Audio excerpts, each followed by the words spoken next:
देवांचे देव भगवान भोलेनाथ अर्थात उमापती महादेव यांची कृपादृष्टी मिळवण्यासाठी, त्यांचा आशीर्वाद आपल्यावर तसेच आपल्या कुटुंबावर कायम राहण्यासाठी प्रत्येक शिवभक्त ज्या दिवसाची आतुरतेने वाट पाहत असतो तो दिवस आता आलाय। 15 फेब्रुवारी 2026 वार रविवार या दिवशी यंदाची महाशिवरात्र आलेली आहे। माघ महिन्याच्या कृष्ण पक्षातील त्रयोदशी युक्त चतुर्दशी हा दिवस महाशिवरात्री म्हणून पाळला जातो। या दिवशी आपल्याला भगवान शिवशंकरांची पूजा करायची असते, त्यांच्या नावाने उपवास करायचा असतो। तसेच आपल्याला या दिवशी रात्रभर जागरणसुद्धा करायचं असतं। जागरणाच्या निमित्ताने आपण त्यांची 4 प्रहरी पूजा करू शकतो। त्याचबरोबर आपल्याला महादेवांच्या ज्या विशेष प्रभावी सेवा करायच्या असतात त्या देखील करू शकतो। यामध्ये आपल्याला रुद्राभिषेक करता येतो, त्याचबरोबर शिवलीला अमृतचं पारायण करायचं असेल तर ते आपण करू शकतो। त्याचबरोबर महादेवांचा आपल्याला माळजप करायचा असेल, त्यांचं नामस्मरण करायचं असेल तर ते देखील करू शकतो।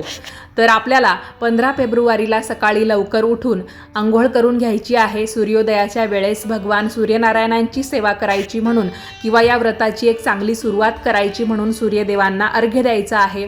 त्यानंतर आपल्याला तुळशीची पूजा करायची आहे। वडीलधाऱ्यांचा आशीर्वाद घेऊन आपण आपल्या घरातील म्हणजे देवघरामध्ये जे देव असतात त्यांची पूजा करून घ्यायची आहे, त्यांना स्नान घालायचं आहे। आपल्या देवघरामध्ये जर शिवलिंग असेल तर आपण शिवलिंगाची या दिवशी पूजा करू शकतो। पण महाशिवरात्री की जिच्या नावातच रात्री हा शब्द येतो, तर महादेवांची विशेष कृपादृष्टी आपल्याला मिळवायची असेल तर आपल्याला महाशिवरात्रीची पूजा जी आहे ती संध्याकाळी सूर्यास्तानंतर किंवा रात्रीच्या वेळेस करायची असते।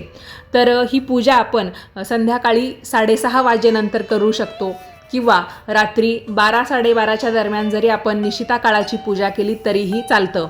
बघा, आपल्याला महादेवांची पूजा करत असताना सर्वात पहिल्यांदा शिवलिंगावर एक तांब्याभर पाणी अर्पण करायचं असतं।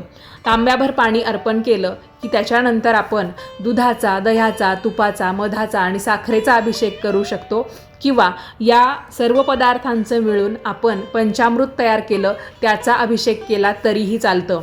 जेव्हा आपण शिवलिंगावर एक तांब्याभर पाणी घालतो किंवा आपलं शिवलिंग अगदीच लहान आहे, आपण ताटामध्ये ते घेतलं तर 2 चमचे पाणी आपण सुरुवातीला अर्पण करायचं। त्याच्यानंतर आपण या वेगवेगळ्या पदार्थांचा अभिषेक करायचा, पण तो मुक्याने करायचा नाही। त्यावेळेस आपण उमापती महादेव की जय किंवा हर हर महादेव, ओम नमो पार्वती पतये हर हर महादेव हे देखील म्हणू शकतो। कारण महाशिवरात्री हा दिवस भगवान शिवशंकर आणि माता पार्वती यांच्या विवाहाचा दिवस समजला जातो। अधिक माहितीसाठी आपल्या दिल्लीकर मराठी चॅनलला अवश्य भेट द्या। धन्यवाद।